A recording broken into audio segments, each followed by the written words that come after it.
Hey, it's podcast, episode 5 of Goal Oriented. I'm your host, Chandler Engelbrecht, and I am joined by Mason Young and Austin Curtright. Guys, it's been 2 weeks since our last podcast. It's been one of the more overwhelming 2 weeks of, I want to say, any of our lives. For obvious reasons we'll dive into. But OU football has been crazy. Life in general has been crazy as a college student in the middle of a pandemic, and we're just churning through that. Today was a prime example of that because it is Tuesday, October 19, and it's just been a heck of a day. Shortly before we started, we took a trip down to Starbucks, and I got a pink drink because I'm a man and I can order what I want. Dropped it right on the ground as soon as we walked out of there. $5 down the drain, and I just thought that was a perfect just picture of how crazy things have been recently. But anyway, Mason, how you been feeling the past 2 weeks? I'm doing pretty good. You think you'll be able to get that drink expensed by Mr. Youngman, our financial guy? Wouldn't bet on it. Well, it's worth a shot. Yeah, you know, I feel like I've been doing pretty good. Obviously, a lot of aftermath of some reporting that Austin and I did last week, which, of course, you talked about. We'll get into that a little bit here in a second, but just trying to catch up on school and then going to be ready to ball out in Championship November and be covering hopefully some pretty exciting OU football. So, right, can't agree more. We didn't skip out we skipped out on a podcast, but we're going to make up with it with a bit longer one this week. We didn't quit the podcast. We are still doing the podcast. So. Austin, how you been the past 2 weeks, man? It's been pretty stressful, pretty wild. Me and Mason have a essay due tomorrow at 3 p.m. This is Tuesday. It's kind of been taking the blunt of all of my time because it's really hard and I don't know what I'm doing. But it was a pretty wild week, like Mason said, that we're obviously about to get into. So what we're addressing is a week ago today, time of recording this podcast, we released a story detailing that Caleb Williams was taking snaps with the first team during the Sooners practice following their huge victory over Texas in the Red River game, and that was a story that gained national attention for reasons that were justifiable. But I think that Austin and Mason have been the talk of the town, definitely around the newsroom, for the past week and a half. I just edited the story alongside Editor-in-Chief Blake Douglas, and we ran with it. So, yeah, guys, what happened there? Yeah, well, I don't want to go into too much detail about the reporting process, but basically from a public building, we observed practice on Tuesday. Kind of started out as curiosity about some rumors that Spencer Rattler might not be at practice. It might not have been at practice on Monday. And he was there, but it really turned into so much more. There were binoculars involved, and I love how that kind of became part of the national memes. And so that humor was appreciated. Austin can talk a little bit more about that, but I've fostered over covering Spencer Rattler a really good relationship with his inner circle, and so was able to kind of talk to them about the current situation he's in with being the backup, and also just give our audience some transparency about the quarterback situation that I feel like it was kind of inferred, like Caleb Williams was probably going to start, but, we wanted to give our audience that total transparency that without a shadow of a doubt that he was going to start against TCU, and that became the story of college football. So, Austin, binocular boy, what did you see out there? So, shout out to my grandparents first off. I was like, hey, can y'all give me some binoculars for Christmas? And they were like, sure. And then they just came out with these just massive binoculars, and I didn't realize that they were going to be the most famous item I possess that there is. But, we, like Mason said, first thing to sort of note is that practice is typically closed to the media to go into, the actual premises of where they practice. But, sort of like we laid out, this isn't a normal piece of our coverage, just with so many rumors swirling the situation. We felt compelled to, give our audience some, factual reporting about what was happening, because it was sort of the biggest storyline in college football when, the Heisman favorite is being benched for a true freshman. So, that's what we decided to do. It was from a public building, and we feel justified about it. And, we had a good conversation with the administration about it, and we feel good about our relationship with them going forward. And it was a pretty wild week. One of my favorite ones was just some of the people that I've looked up to growing up, reaching out to us about it was really cool to have that support. I have Wright Thompson emailed me and Mason from ESPN, and I have 3 of his books just sitting in my room. So I thought that was a pretty wild experience to have. But it was we learned a lot for sure. Our advisor Seth told us it was basically like, doing your capstone in about 72 hours almost. So it was a wild one. Yeah, I think that's a very easy way to describe it, was wild. But like you said, we did speak with the administration about it in a conversation that we're not going to go into detail here. But we did learn a lot. I was proud to go through that experience with you guys. Definitely not every day that like Brent McMurphy tweets at my 2 coworkers and says, hey, they're doing a great job. And you guys did do a great job. So from there, Mason, anything else you want to say about the wild week we had last week? No, I mean, it's just it's back to business from here. We for the latter parts of the week after that broke, that kind of was like really emotional to be a part of such a big story. And so we kind of took our foot off the gas pedal a little bit and just kind of relaxed. I mean, like, what more could we have done after kind of getting the story of college football for the week? So, and everyone had an opinion about it. I mean, like Austin just alluded to, there were people reaching out to us and saying, hey, good job. There was also people reaching out and saying, why the hell did you do that? And, that's part of journalism, is what we do can be looked at by anybody. And, in this situation, everyone's going to have an opinion about it.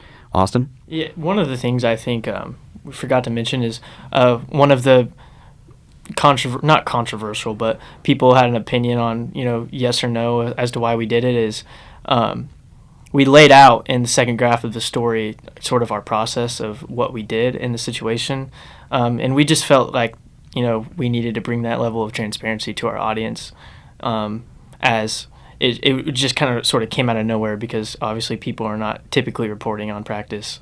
So that's another thing we wanted to lay out, and people had their opinion on it or whatever, or don't give out how you get the info you do, but that's sort of one of our big thought processes that we're pretty proud of for the story. Right, and transparency is one of the things that's kind of taken for granted in journalism today. That's kind of something we've learned in the very building that we were reporting from, is being transparent with your audience, and that's what we decided to do. And it seemed like that was one of the things people took, most issue with. But it's in the past. It's a week later. I think the administration has moved on. I think everyone's basically forgot about us at this point. But you know who they haven't forgot about? Caleb Williams and the OU football team. They went down to Dallas, came back over the Longhorns. Great game. You know what wasn't great? The drive to Dallas. That was a 4-hour drive in Mason's car. Justin Jayne, video editor, also joining us for this podcast yet again. We were in the back. Mason's seats don't recline. Not at all. Not at all. We were back there the entire time. Listen to Peach Pit, though, which I thank Austin for playing that a few times, my favorite band. But that was a heck of a drive, Austin. He forced me to play the Peach Pit. But, yeah, obviously he mentioned Caleb Williams. We're going to get into that in a second because he's obviously the talk of the town. But we've got to recap a lot of things in this megapod. But first off, I was so scared of getting in the car with Mason to drive to Dallas, especially because we left at like 1 on Friday, and obviously every student and every person ever is off work that day. There's no school at OU on that Friday, so every person is driving to Dallas at the same time from like multiple different areas. But Mason actually held in pretty well. He only missed 17 turns. Well, appreciate that vote of confidence. Are we going to get to my Uber rating after this? I was shotgun in this ride, and I definitely could have been a little bit better with the directions, but it's still, there's a few times where I was like, Mason, what are you doing?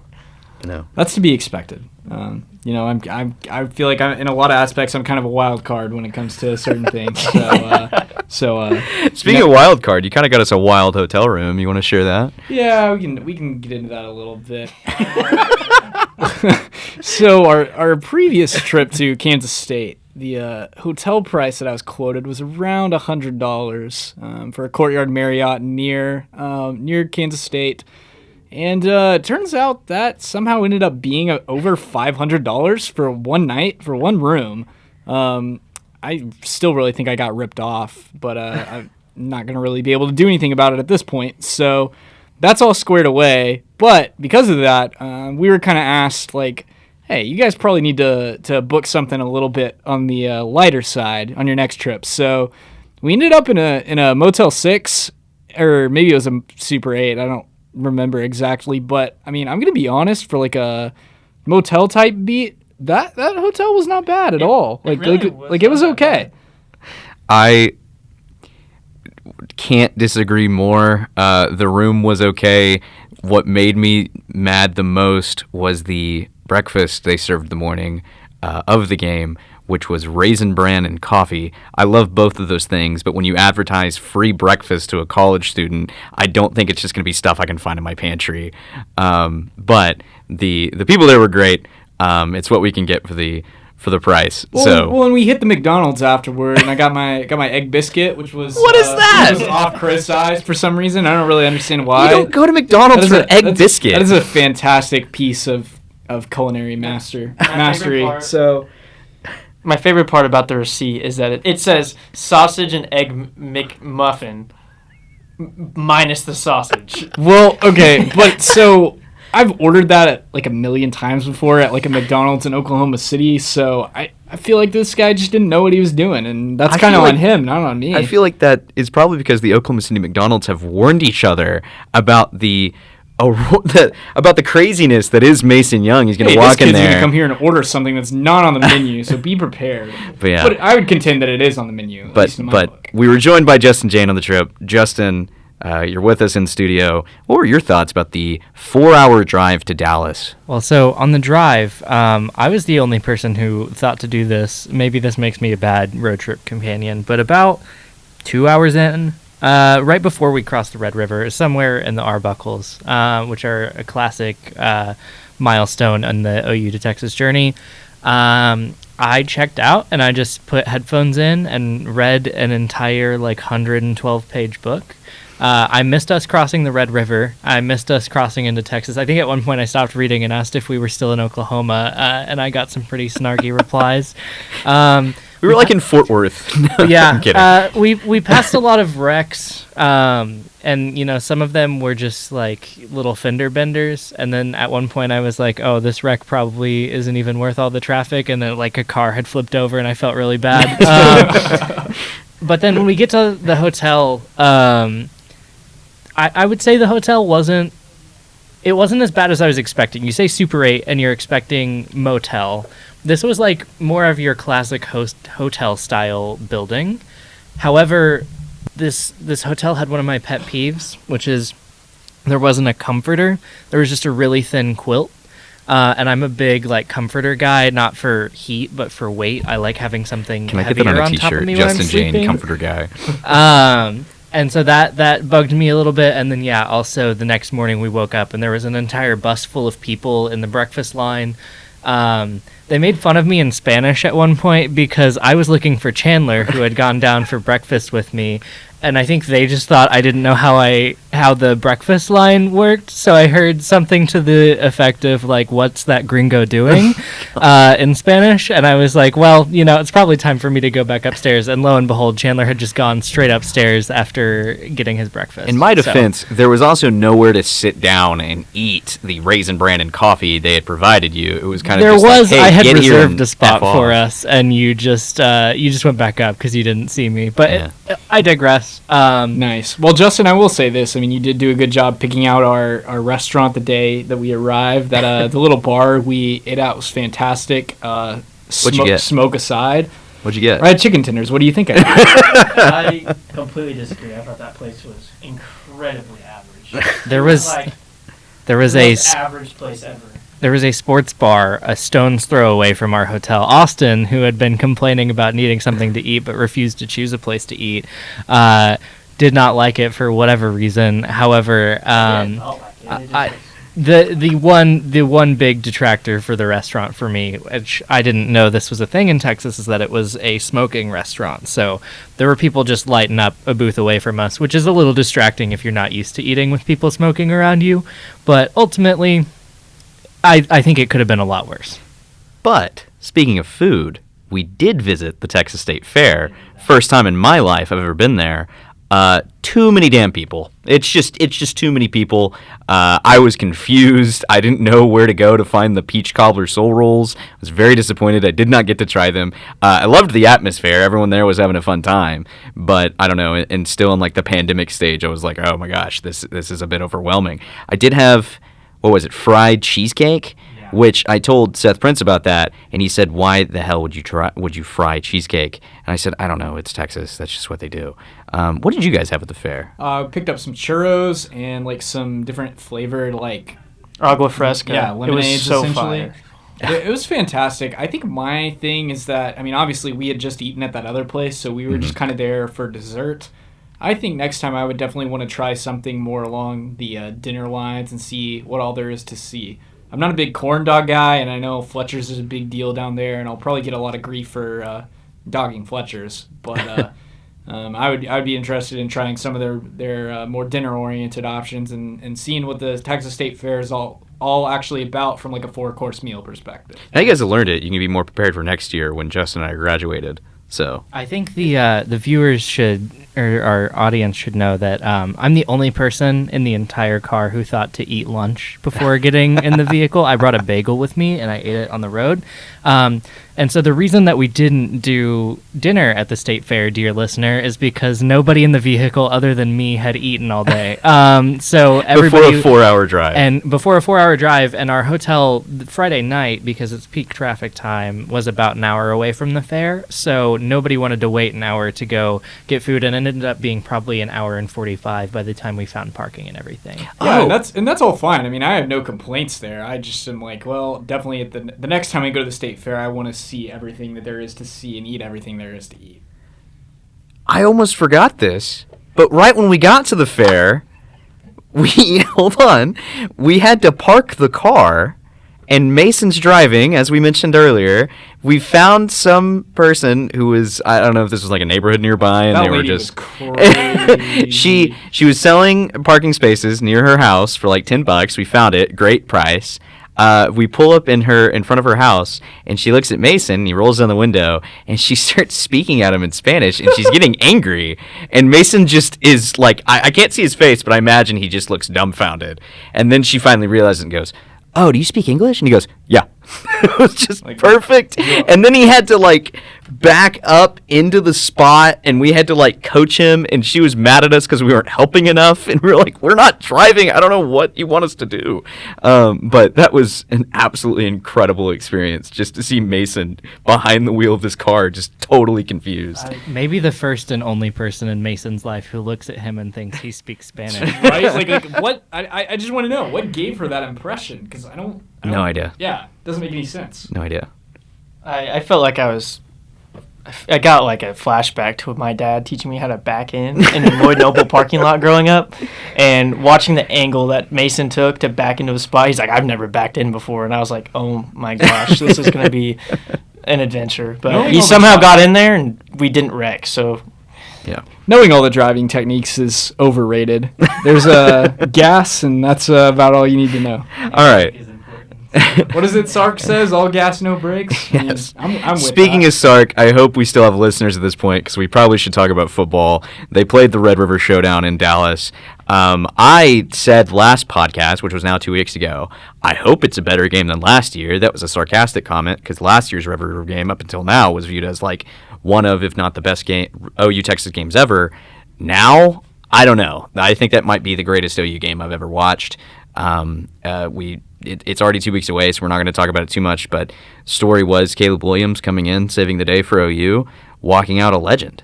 Austin, what were your takeaways from OU Texas? first off, I can't imagine being a sophomore on this OU football team and had the 4 overtime game and then just this game this past weekend or last 2 weeks ago, I guess. But yeah, it was obviously the first time I've been or I covered the game, and I mean, it was pretty, like Mason said, all gas, no brakes from the start from Texas with the 14-0 lead less than 3 minutes in the game, I think it was. But Spencer Rattler turned over the ball twice in the first half, and Lincoln Riley made the decision to go to Caleb Williams, the 5-star freshman, in the second quarter, and clearly paid off. And now we're looking at a completely different OU team, it almost seems like, with, a 18, 19-year-old under center. So a lot changed for OU really in 3 quarters. I mean, not only did they make the quarterback switch, but his ability to be mobile, to run the ball. His first play in the game was a 66-yard touchdown run, which is absolutely absurd.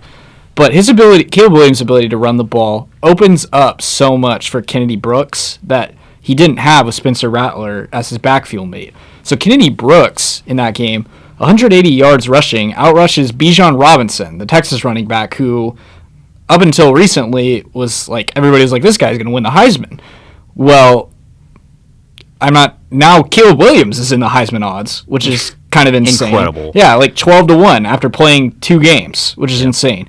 But so Caleb Williams is the real deal, and it also opened things up a lot for Kennedy Brooks, and I have a feeling OU is going to have a lot better opportunity running the ball moving forward. Yeah, Kennedy Brooks was kind of the person that's forgot about in that performance, as you just alluded to. Had an amazing game, ran for over 200 yards, had a few big plays, and kind of looked like, a guy that OU hasn't had this entire season. Even though he's been in their backfield, they just have not started him.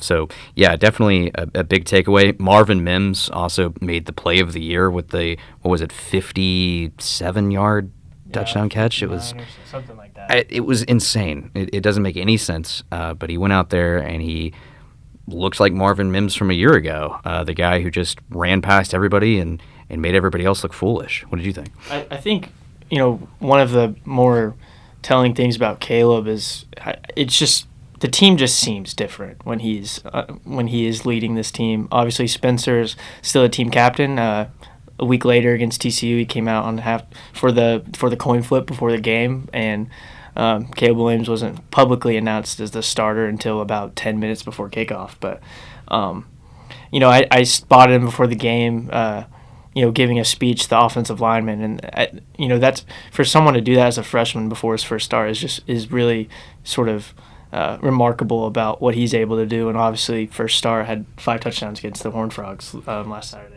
When you say spotted him, was that with the binoculars? It actually was definitely with binoculars. The funny part that I forgot to mention earlier is that somehow people just started to assume it was with binoculars, but they were 100% right. I don't know how. Mason, anything else about Caleb Williams' performance against Texas that you took away? No, I mean, I don't think we're going to really get a good litmus test for what else Caleb Williams can do the next 2 weeks, because it's Kansas and Texas Tech as the opponents, and they hit the bye week. But I'm going to be very excited for us to go down to Waco here in a few and see what Caleb Williams can do in a big game and a road environment, hopefully also a night game, and see what he's really capable of. Can he do it twice more? Can he do it over again like he did in the Red River Showdown? We'll find out in about 3 or 4 weeks. That's a telling matchup you bring up there. I can't imagine what it's going to – I mean, Baylor on the road is always a tough matchup, but just the job that Dave Aranda has been able to do with that team this year, how much they've improved this season, that's going to be a tough task for anyone, and especially a freshman quarterback on the road. But, I sort of think that what we've seen so far, if any true freshman can do it, it's probably Caleb Williams. Yeah, and I mean, in his game against TCU, didn't even look like a freshman. Looks like he's been in this offense for multiple seasons, and he had Kyler Murray-esque runs. He had Baker Mayfield-esque throws.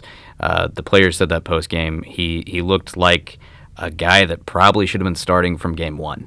And it's funny, considering that he was the guy chants were for in that West Virginia game, and us, even at the moment, were like, why are they saying that? Why do fans want to see the guy with no experience come in over the guy who's the preseason Heisman favorite? How much better can he be? Now he looks stupid. I think fans were probably just lucky on that one, but still, that's what it looks like. Turns out he's Superman, as his nickname would indicate. And the other thing that's, even more weird about this is that, there's a realistic chance that OU has 2 top 10 college quarterbacks on the same team. I mean, does OU beat Texas if Caleb Williams doesn't come in? Probably not. But, does Spencer Rattler lead OU to a Big 12 championship this season still? If Caleb Williams doesn't, exist, probably so. So it's wild to see the transformation of this team from just being still really good to, even better and, possibly with even higher chances of making the college football playoff than they already had. Something that is a bit of a different perspective than you guys had on it, just because I was covering the game from the field. That was the most unique environment I've been a part of, because I think no matter where you're going in college sports, it's going to be the majority of the people in the stands are going to be for whoever that home team is. So you're going back to the Red River game, right? Yes. Okay. Yeah. So whenever OU is away, at Manhattan, for example, that's going to be majority Kansas State fans. There are obviously some exceptions to this, but generally at OU games, which is what I have the most experience covering, it's 99% OU fans. That first half of the OU Texas game, that first quarter, I was on the Texas side because that's the side that OU was facing, so that was the best side to shoot from. And it was just Texas fans cheering as, OU was just getting absolutely rolled over. Mm-hmm. And that was a very interesting perspective for me because I'm used to, it being dead silent when something bad, happens to the OU offense or when OU throws an interception or anything like that. Also, they were not prepared for Texas to have that much of an explosive start because the cannons were scaring Bevo, who was standing right behind all of the photographers, and I was really worried that Bevo was gonna hit me with his horns because he was 5 feet behind me, and they had two guys in the pen literally holding him still.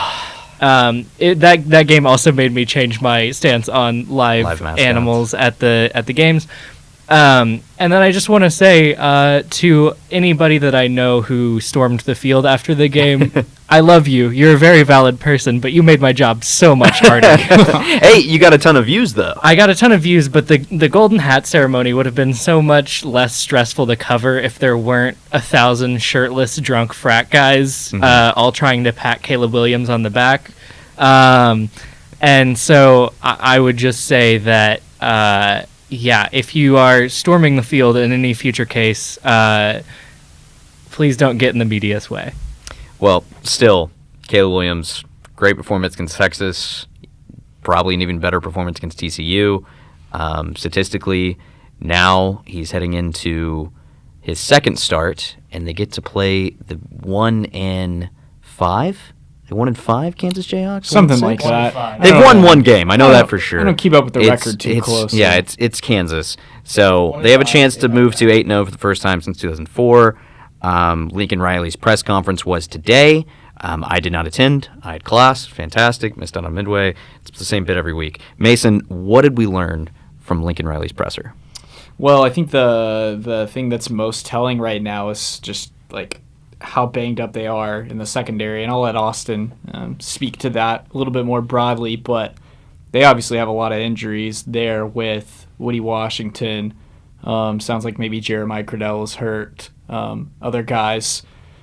So they've got to get that straightened out, but also I thought it was interesting kind of the conversation about the offensive line. Against TCU, they probably played their best game of the season. And I think a lot of that starts with Andrew Rame. He's someone that, kind of the expectation at the beginning of the season was, he's going to be our guy at center. Well, medical issue comes along, and he doesn't start a game at center until 4 games in. But now it looks like, and based on everything that Lincoln Riley talked about and he talked about, because we spoke to Andrew Rame today as well, he's kind of starting to find his groove. And that's really important for this offensive line because they need a leader. Tyrese Robinson at right tackle has kind of been their guy in terms of a vocal standpoint from the start of the season, but he didn't play the entire second half against TCU. So I'm curious what's going on there, potentially injury related. We'll see. I know he left the game against Texas with an injury, so maybe that is nagging at him a little bit. But Andrew Rame's emergence could really take this offensive line from good to great. And I thought it was really interesting that today they were on the watch list for the Joe Moore Award. And only one of 9 offensive lines that's on that watch list right now. I think maybe obviously the West Virginia game was like really bad, and you could just kind of see like, okay, these guys don't have it. But kind of ever since, progressively, there's been some steps, and maybe we're really starting to see this OU offensive line come together. That's something I think sort of speaks to Bill Bedenbaugh-led offensive lines in the past. Is it seems like his units usually start off really slow and progressively get better and better towards the end of the year when they're, one of the best in the country, or at least really elite at that. But I think they're sort of trending towards that. But what Mason said, the secondary is obviously really banged up. Delarian Turner-Yell, Woody Washington, DJ Graham exited against TCU with injuries. Cordell is still hurt. Quote me if I miss anyone else, but I think that's it. Yeah, but obviously that was a big emphasis from Grinch and Lincoln today, is something that needs to get better. I think they're 128th in defensive pass efficiency or something. I know that Max Dugan, I don't even know how to say the last name. Max. Yeah, Max had a broken foot, and he threw for like 340 yards. The week before that, Casey Thompson had over 340 yards or something like that too. So that's a group that's struggled. One of the really interesting parts about today is the praise for Justin Broyles, and just his process as a player has been so, interesting to watch. Obviously, he came out of high school as the top-ranked player in Oklahoma and never really found his stride, or never really was a huge contributor to the defense. But now he's in his 5th year. He got a red shirt, and Lincoln said he's pretty much been the best player in that secondary all season. And he said he hopes, he's not sure yet, but Lincoln said he hopes to maybe get some of those guys back this week. But it's been Woody Washington being out has just been a huge hole for this secondary. It's been, I think, pretty obvious to see. Whether it's Jayne Davis or Latrell McCutcheon or Josh Eaton getting mossed against TCU. We saw that too, but that's been easily the weakest spot, but probably one of the spots that could have been hit the most, just because of how many bodies there actually are there. The fact that they're against TCU the other night, they are playing Billy Bowman at cornerback really kind of desperationally is telling of where they're at right now. And if they can really just get, like, all it takes is for DJ Graham to be good once he comes back from injury, and if they could get Woody Washington back, that'd be huge. But they're so much better when they can play Billy Bowman at nickel almost every snap, and then that gives you the flexibility to move Justin Broyles, who Lincoln Riley kind of said, hey, he might be our best player in the secondary. Kind of move him between some free safety, some nickel back, and give people some different looks with him. But the guy that's going kind of lost in this is Pat Fields. I mean, I know that there's a lot of people that have different perceptions out there about Pat Fields, what his skill level is, what he does on the field, but the guy's playing every snap for a reason. And maybe you would point at that and kind of say, well, some of that is because of how shorthanded they are. But this guy's a captain for a reason. I would contend that he probably just knows Alex Grinch's scheme so well. It's like, why would they not want him on the field? And so, I mean, as long as he keeps things up and he keeps setting the tone for everyone else, it looks like they're going to be able to weather the storm here. And I mean, Pat Fields he leads the team in tackles, and I think Lincoln's hit on that today. It's not a problem of, Pat Fields in this situation. He said Pat Fields is, as consistent as he always is. He mentioned Key Lawrence being a guy that's starting to get a little more comfortable in the system. He's obviously a sophomore transfer from Tennessee, and his freshman year was during, the pandemic. But he's getting more comfortable, and obviously, like you mentioned with Billy, Billy did not look necessarily comfortable at cornerback, which would obviously be pretty, normal for anyone going to a new position like that. Yeah, well said by both of you. What makes me upset right now as a reporter covering this team is you guys went to availability today, got the chance to talk to 2 players. We'll talk to, 4 or 5 tomorrow. We still won't be speaking to Caleb Williams, but that's just an OU policy that they've had in place for years now, that they don't allow freshmen to speak with media members. And so right now, considering Spencer Rattler's situation, how he's not the starter anymore, there's no way we're going to be speaking to a quarterback for the next, the rest of the season. So I'm kind of confused there on, how that can keep going. But, of course, we'll figure it a way. Journalism's about adapting. we'll keep going moving forward. My question, though, before we go into Kansas talk, there's not going to be a lot of that. My question, though, before we talk about that, is with Spencer Rattler's situation now, do you think he stays on the team until the end of the season? I'm just asking, like, what do you feel like is going to happen? Does he transfer out? Does he decide to go to the draft? Where do you see Spencer Rattler going? Yeah, I think it's a little too early to tell, of course. There's always an opportunity to where he has to stay here for whatever reason. But I think there's a pretty high chance that he either, one, opts for the draft after this offseason or after this season, rather, or ends up transferring somewhere. I highly doubt that Spencer Rattler will not be a highly coveted transfer. I mean, if Spencer Rattler into the transfer portal, I imagine every team would probably reach out to him. I don't know why they wouldn't, because he's obviously still a talented and still a good football player. But that's sort of my 2 cents on it. I think it's a little too early to tell. From Mason's conversation with his dad, I'll let him hit on that, but he seems committed right now. All the conversations that I've had with Spencer Rattler's camp kind of center on, we're going to wait and see what happens on January 10th. They'd really love a situation where he reclaims the starting spot in some fashion and is playing in the national championship game as OU's quarterback on January 10th. So we'll just kind of monitor it and see where it goes from there. But I think kind of to piggyback on what Austin said, why the rush? He's still going to have 3 years of eligibility, and if he decides to transfer, every team in the country is going to be lining up for his services. He still is one of the most talented quarterbacks around. Does he fit Lincoln Riley's system? I'm not sure, but I think that there's something good waiting for him on the other side. Yeah, I can't agree with you guys more, actually. I know if I was in this situation, which I'm not, but the way I would want to handle the situation is at least ride out the rest of the season and make that decision come the end of the year, whether or not I want to go play for another university or go ahead and opt for the draft. I don't think really money is an issue with Spencer Rattler, so I don't think he could be compelled for the draft over college for that reason. He's probably making millions of dollars already based off NIL deals, so I don't think that's any sort of issue. But I just think it would be in his best interest to probably ride out the rest of the season. But I'm not him. Everyone's different. Austin? I think one of the more crazier things about this is just how we're even having this conversation. I mean, if you look back just a few months ago and say, hey, Spencer Rattler is being benched and talking about transferring, I probably wouldn't believe you. But if you were to go back to our last podcast, our last 2 weeks ago, it's a completely different vibe. But I think it's wild that people are talking about, like, does Spencer Rattler fit Lincoln Riley's system? Well, entering the Texas game, he was second in the country in completion percentage. I mean, it's not like the guy was playing bad. Mm-hmm. Was he playing as good as he was his redshirt freshman year last season? Probably not, but I think it's, I think OU is still averaging like 40 points a game as an offense.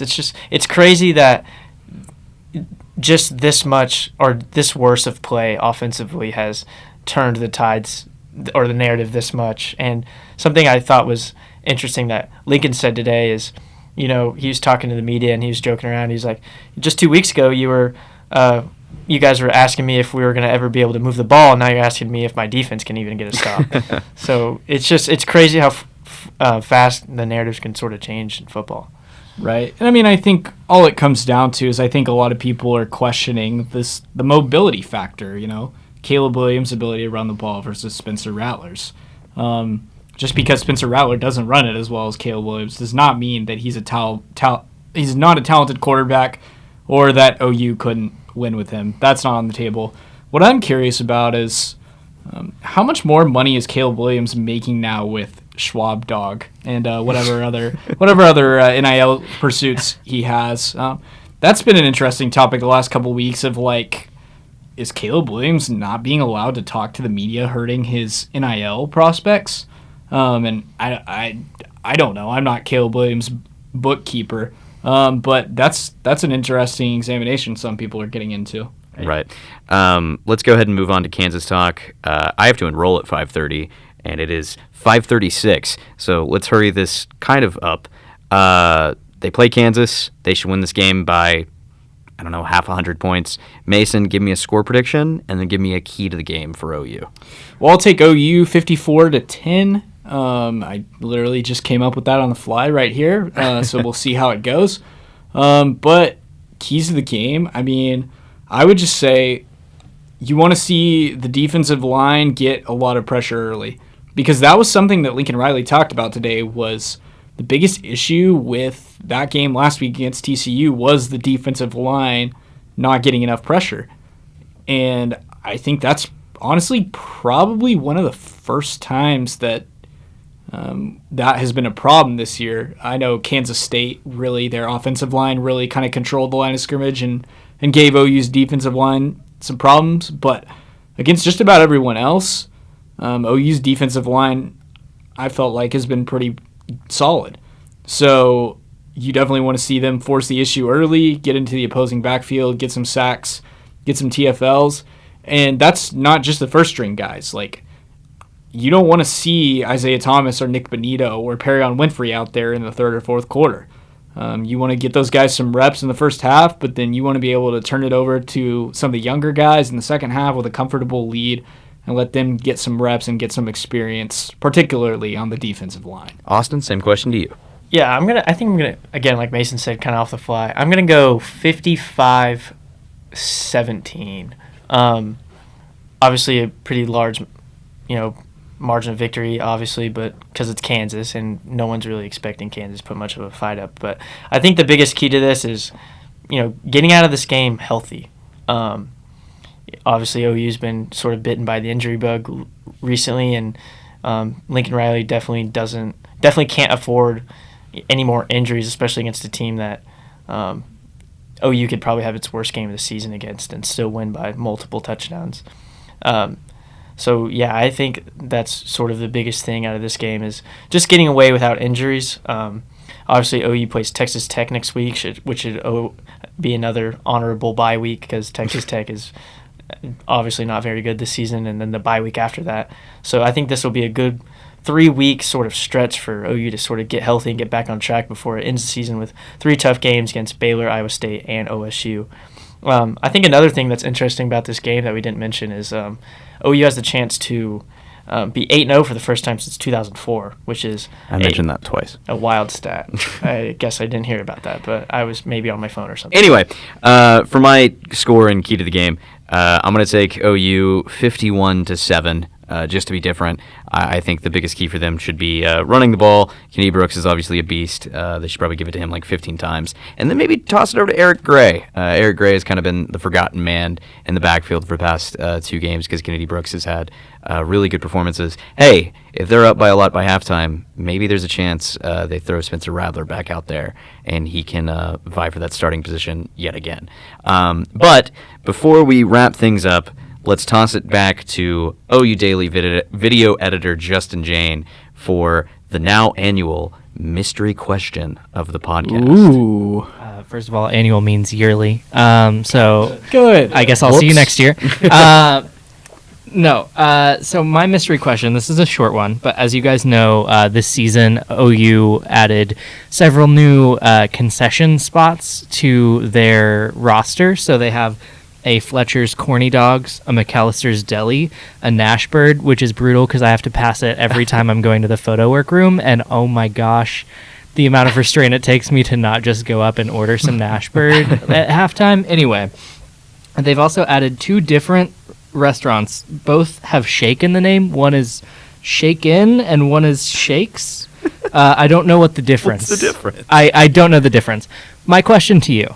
Okay. If you could add one local or national place to the OU stadium as a concession spot, what would you pick? I want to see if I can guess Mason's answer. Okay, yeah. Okay. Mason's answer is going to be Torchy's. I think it's the obvious choice for There's him. already a Chick-fil-A in the stadium. Good There's point. a Chick-fil-A, there's a Pizza Hut, there's a Slim Chickens. So all of the chicken and pizza options are pretty much covered. Okay, my answer, Brahms. Easily Brahms. That's such a weird... I'm taking Brahms. It's local. It's good. Who doesn't want a bag of burgers in the second quarter rolling out there? Because it's bad. You'd be perfect. Don't dog the bag of burgers. I swear we'll fight in the podcast studio right now. Mason, what is your choice? I think Austin chose wisely. I mean, I don't see how you can go wrong with Torchy's. And the best item there being the trailer park. Undoubtedly the best taco on planet Earth. You got your chicken tender, which is a big staple in my diet, plus your queso, your cheese, your spicy ranch. I would pick up 3 or 4 or 5 of those every Saturday before heading to the press box if OU wanted to add that to the atmosphere at the stadium. So, Did you say your answer? I have not said my answer. What is your answer? I've been thinking on it for a hard while. What is it? Also, just to buy time for me to think, Mason just gets a trailer park with a literal chicken tender and cheese on it. It's the funniest thing ever. But anyway. The last time we were there, you also ordered that? So... What about something different, like a little TCAF inside the stadium? A little TCAF? Like a little TCAF, not necessarily such a stadium food, but maybe something a little different to throw off the vibe every once in a while. With some payway? It's not quite Brahms. Brahms is the weirdest move ever. Right. TCAF would be bad in a stadium. I'm just gonna go ahead and say you want to mix fans buying beer until the third quarter with like somebody getting pad thai and milk tea. that's I think we need a milk store in there. Well, actually. but so as Justin just referenced, we have this one shake place and another shake place. So what else does Brahms bring to the table, Chandler? I'm just Brahms. curious. A bag of burgers. A whole bag of them. But you could theoretically get that at any of those other 2 places as well. Okay, but you're going to have to buy like 5 of them at once and put them in your own bag. That'd be ridiculous. Anyway, all right, that's the end of this episode. It was a mega episode of the podcast. Thank you so much for listening. Also, thank you to Justin, Jayne, Georgia Bomar, and Collin McDaniel for joining us in the studio today. Today was a very long episode, much longer than the final cut of this episode will be. But we will see you next week. Again, stay tuned to the OU Daily for all of your OU football needs. We publish stories online every day. We're in print once a week if you're into that. So, thank you so much. We'll see you next time.